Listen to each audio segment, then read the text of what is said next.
Primero de todo, mi agradecimiento al Instituto Tomás Pascual Sanz por contar conmigo en esta actividad científica, y paso a hablar del tema que me ha sido propuesto, que es el calcio y la salud. Es indudable, y ha sido mencionado, que un aporte adecuado de calcio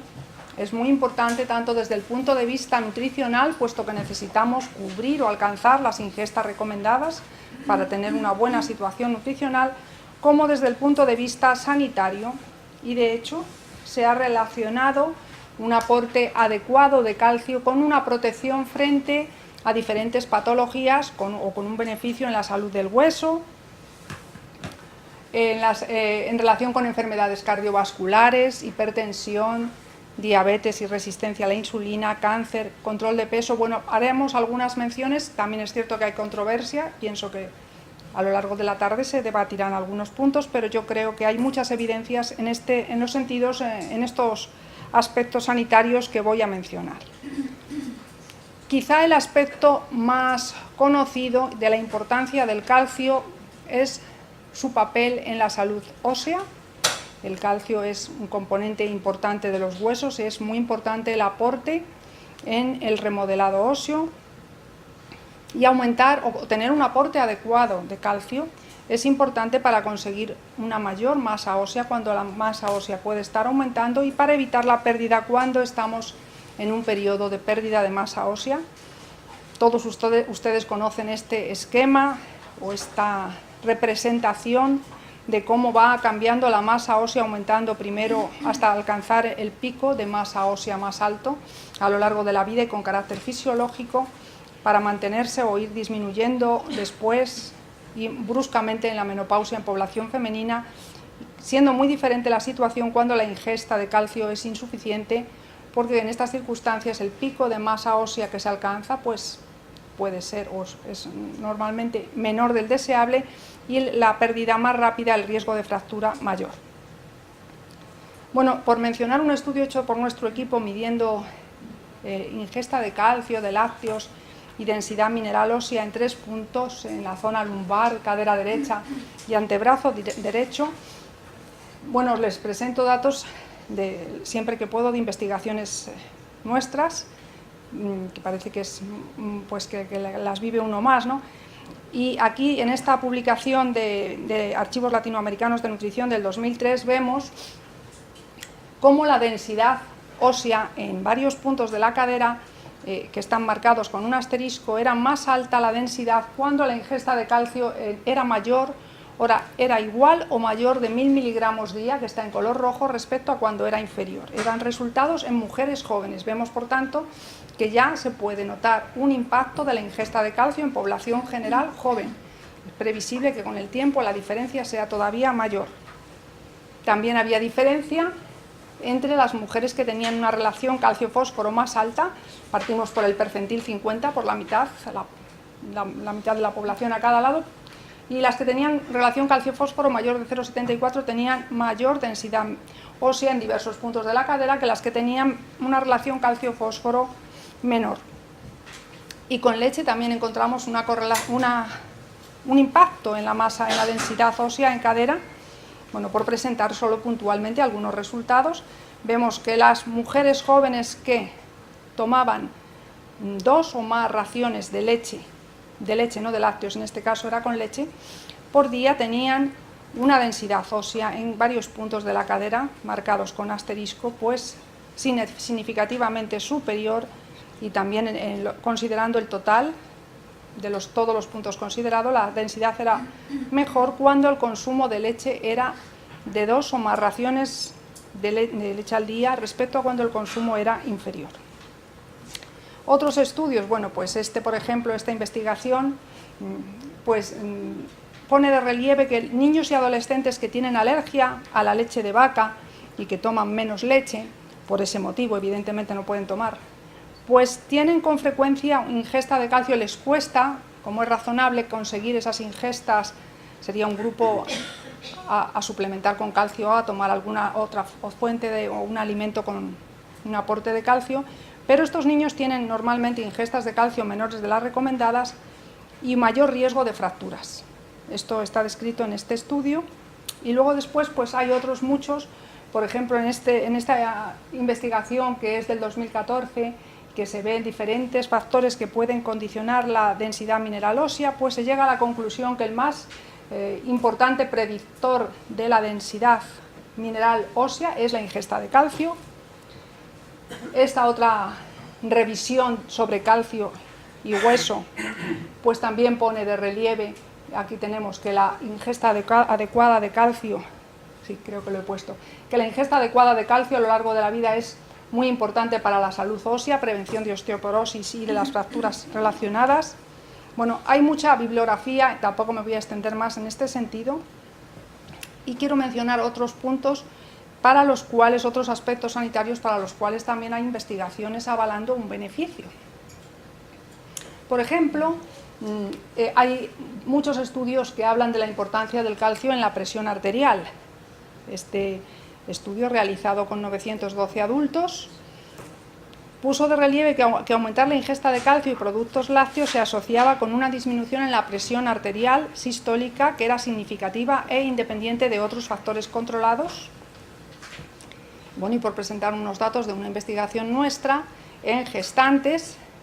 midiendo la ingesta de diversos nutrientes y concretamente de calcio, se encontraba que las que tenían hipertensión en el embarazo, que fueron un 7,3% de las estudiadas, tenían ingestas significativamente inferiores de calcio. O sea que son datos que también hemos constatado en algunas investigaciones nosotros, esta peor ingesta de calcio en colectivos con hipertensión. Y que la relación era independiente de varios factores que pueden contribuir a aumentar la presión arterial, como el índice de masa corporal, edad, hematocrito, embarazos previos, etc. Bueno, para acabar con la hipertensión, mencionar también un aspecto que me parece interesante, y es que a veces la ingesta de calcio de la madre durante el embarazo condiciona la presión arterial luego del descendiente. Posteriormente, a largo plazo, vemos cómo hay todavía en la nutrición muchos aspectos bonitos, interesantes para investigar en el futuro, porque puede que un aporte adecuado de calcio no solo sea en el embarazo, no solo sea importante para que la madre conserve su masa ósea o para su salud, sino incluso para prevenir hipertensión y todos los problemas y complicaciones asociadas en los descendientes y en etapas, en próximas generaciones, ¿no?, de personas. Bueno, del colesterol en suero hablaré muy poco, puesto que tenemos una ponencia centrada en enfermedades cardiovasculares, solo muy poco, para una reflexión para recordar que muchas veces los lácteos figuran en las listas de alimentos a restringir por su contenido en colesterol. Y bueno, podríamos señalar que hay lácteos desnatados y que no habría ese problema, pero no importa, siguen estando con frecuencia mirados con recelo cuando una persona tiene alto el colesterol. Y bueno, y sin embargo, hay estudios que ponen de relieve una ayuda, un beneficio en el control de la colesterolemia. Bueno, por ejemplo, he seleccionado este estudio de Mayor y colaboradores, que dice que un aporte de calcio y vitamina D adecuado durante un programa de pérdida de peso favorece no solo la pérdida de peso, que hablaremos luego del peso, sino también el descenso o el control mejor de los lípidos en suero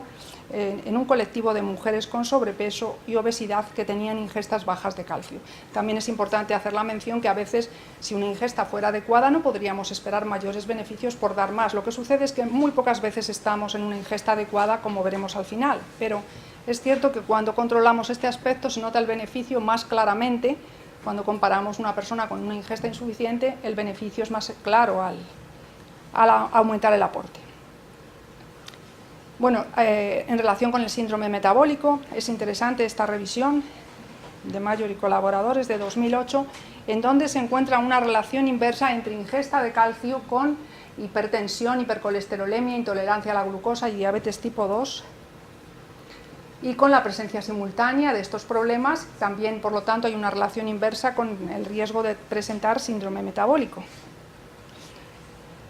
Hay muchas revisiones y solo voy a mencionar de pasada dos. Por ejemplo, bueno, en este artículo, el calcio tiene y su implicación, la importancia de un aporte adecuado de calcio en relación con la prevención de osteoporosis, cáncer, enfermedades cardiovasculares, y este metaanálisis en el cual se ve cómo un aporte adecuado de calcio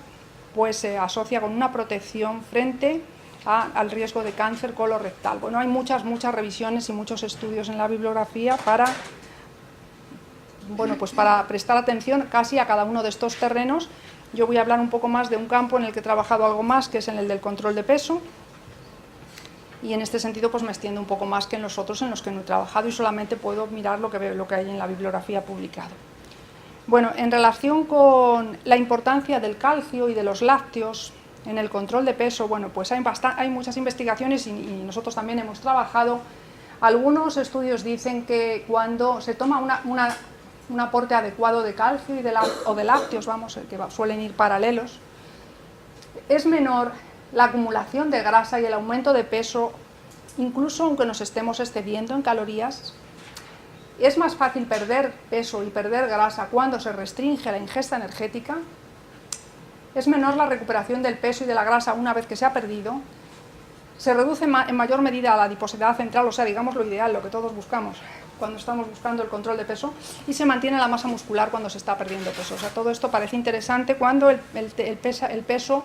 es un tema que preocupa, ¿no? Hay muchas investigaciones y voy a reseñar algunas, puesto que el control de peso, al fin y al cabo, es un tema que es en este momento de prioridad sanitaria, porque tenemos una prevalencia muy alta de sobrepeso y obesidad. Bueno, y hay algunos estudios que encuentran esta relación inversa entre cuanto mayor es la ingesta de calcio, en este caso expresado en calcio por gramo de proteína, al aumentar la ingesta de calcio disminuye el índice de masa corporal. Este estudio realizado en niños es un estudio de observación que creo que también es interesante porque se hace con consumo de leche en 884 niños de 3 a 11 años. Estos autores, que son Barba y colaboradores, en 2005 los agrupan de esta manera. Yo no lo llamaría exactamente del mismo modo, pero ellos hablan de consumo escaso cuando se toma. Esto para mí casi más que escaso es súper escaso, ¿no? Pero hablan de consumo escaso cuando se toma una vez o menos de una vez leche por semana, moderado pues más de una pero menos de 5, o como mucho 5 o 6, regular una vez al día y alto 2 veces al día. Bueno, teniendo en cuenta esta clasificación, ellos encuentran una relación inversa entre consumo de leche e índice de masa corporal, que es independiente de otros determinantes del índice de masa corporal, como podría ser la edad, el peso al nacer, el sobrepeso y el nivel de educación de los padres, la actividad física y hábitos alimentarios. En cuanto a estudios clínicos randomizados de intervención, voy a mencionar dos. Voy a mencionar en primer lugar, que es de Zemel y colaboradores, de 2004, en el cual se hizo una intervención para que en 32 adultos obesos, una intervención que duró 24 semanas con un déficit calórico, pues apreciable pero ligero, no muy extremo, se les restringía unas 500 kilocalorías y se hicieron 3 grupos. El control, que se controlaba lo que tomaban de calcio y de lácteos, y tomaban aproximadamente una ración de lácteos al día, unos 400-500 miligramos de calcio tomaban de media. Un grupo rico en calcio, que tomaban las mismas raciones de lácteos, pero se les daba un suplemento, de modo que sumaban hasta 800 miligramos día, un poco más de calcio, pero de suplementos. Y el último grupo,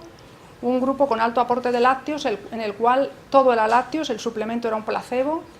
y se incluían 3 a 4 raciones de lácteos,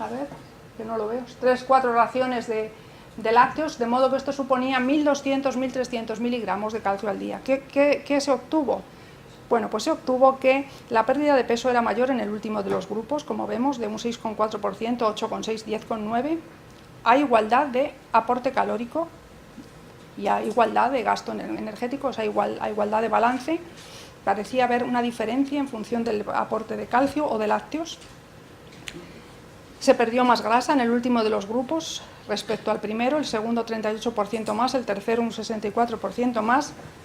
Se perdió más grasa abdominal, más grasa del tronco en el tercero de los grupos también, lo cual es muy importante porque saben que la grasa visceral abdominal es la que más perjuicio supone en la salud.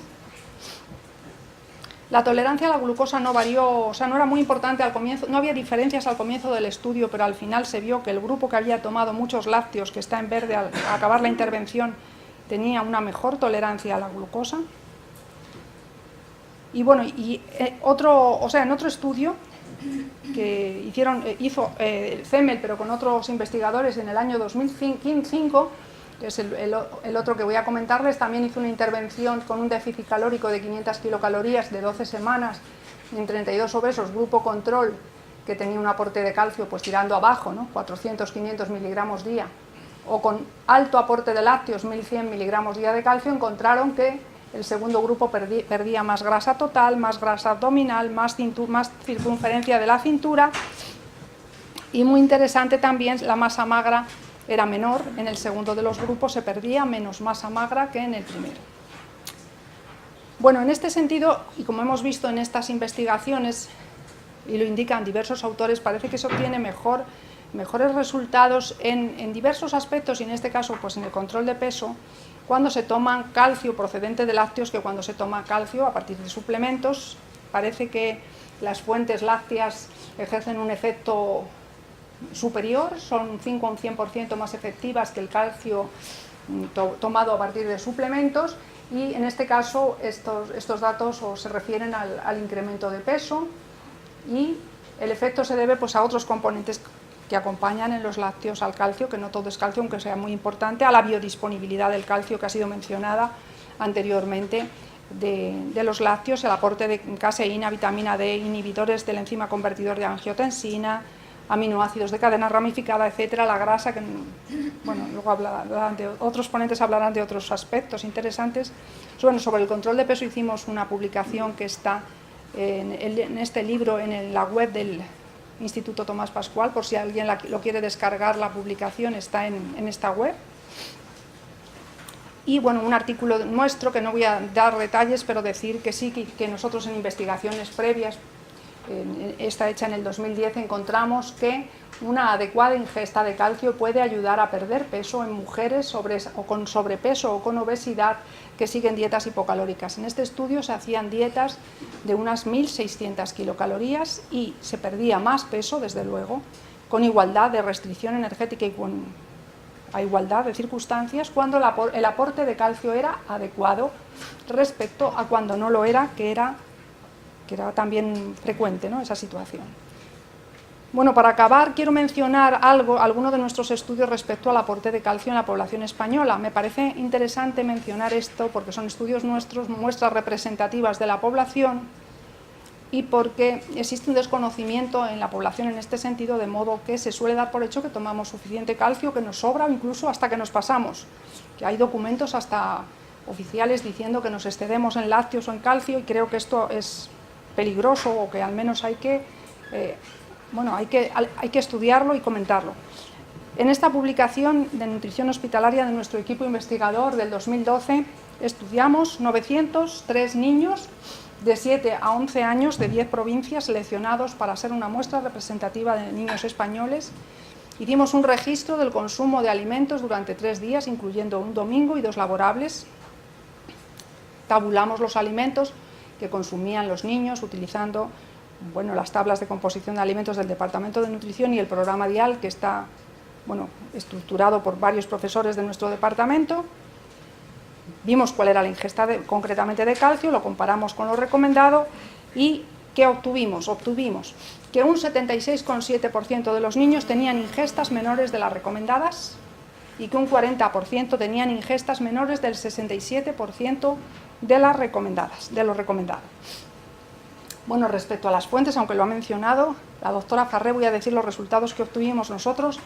que de todo el calcio ingerido, el 65% venía de lácteos, y como vemos de otras fuentes viene muy poco, de cereales un 7,3, de varios un 7,6 y cantidades muy pequeñas de otros grupos de alimentos. Por lo tanto, cuando a veces se dice ¿para qué tomar lácteos si se puede tomar de otras fuentes?, realmente esa afirmación es falsa. O no se puede conseguir calcio de otras fuentes, no se puede. Y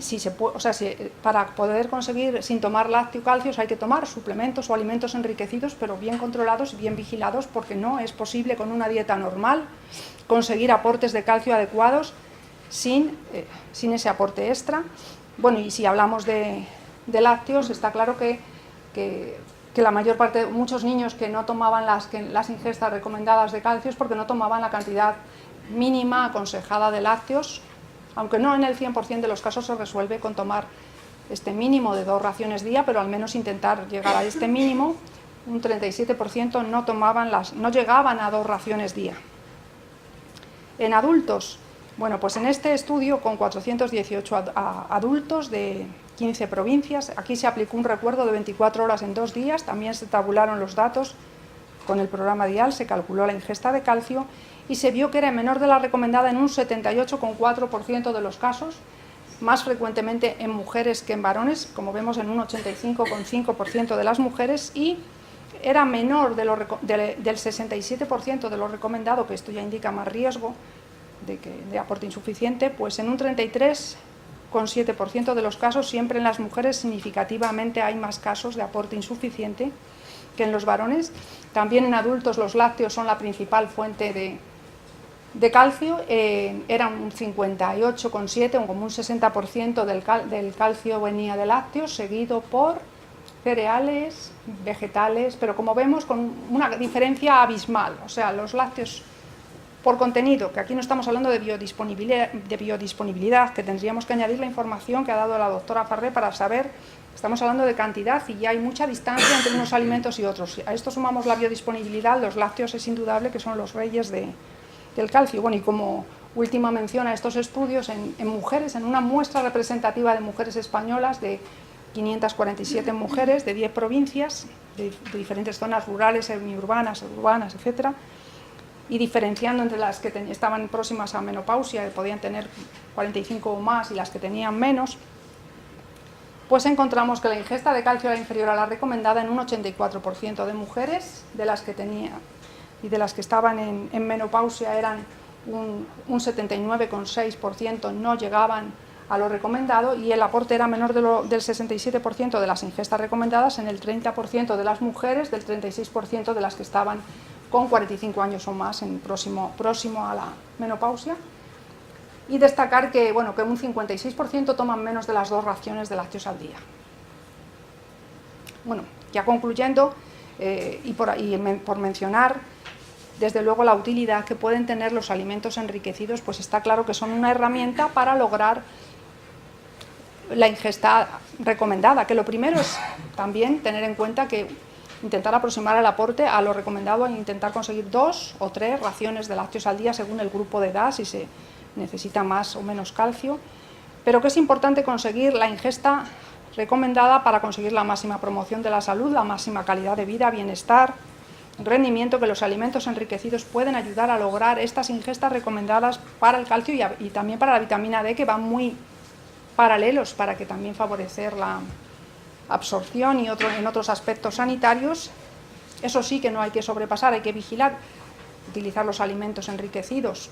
y a veces los suplementos cuando sean necesarios con el cuidado adecuado para no sobrepasar la ingesta máxima tolerable, que sería, fijándonos solo en adultos, también ha sido mencionado anteriormente, en adultos sería para el calcio unos 2.500 miligramos día. La ingesta máxima tolerable es la ingesta que se puede tomar con la seguridad de que no va a pasar nada, pero no se debe sobrepasar. Por lo tanto, y la vitamina D es 100 microgramos día. Bueno, pues movernos en ese rango, no de lo que es, intentar llegar a la población, que no se dejen llevar por lo que han oído que hay aporte adecuado de calcio, que nos sobra o que tomamos muchos lácteos, no permitir que sea lo que se supone, sino controlar para cada persona cuál es su realidad, si se está llegando a lo recomendado, intentar que llegue y saber dónde no se debe sobrepasar para evitar problemas o peligros. Que existe, como consideraciones finales, creemos que existe un desconocimiento sobre ingesta de calcio y consumo de lácteos de la población, que circulan ideas equivocadas con mucho impacto, que creo que lo dejaremos para el debate, pero todos ustedes saben que circulan. Hicimos una publicación en este sentido nosotros que se titulaba Adecuación de la ingesta de calcio en escolares españoles. ¿Existen mensajes que inducen a la población a reducir su consumo de productos lácteos? Sí, existen mensajes. Y bueno, que la situación debe ser vigilada y mejorada. Y ya para acabar, como última proyección, recalcar que aproximadamente un 75% o más de la población, pero más o menos en torno a un 75% de la población tiene ingestas de calcio inferiores a las recomendadas, En muchos casos se ve que es paralelo a que toman pocos lácteos. Que aumentar la ingesta de calcio hasta el nivel aconsejado se asociaría con un beneficio nutricional, sanitario y concretamente en la prevención y protección frente a diversas enfermedades como osteoporosis, cardiovasculares, diabetes, síndrome metabólico, cáncer, incluso control de peso, un tema tan cotidiano. Y nada más, muchas gracias.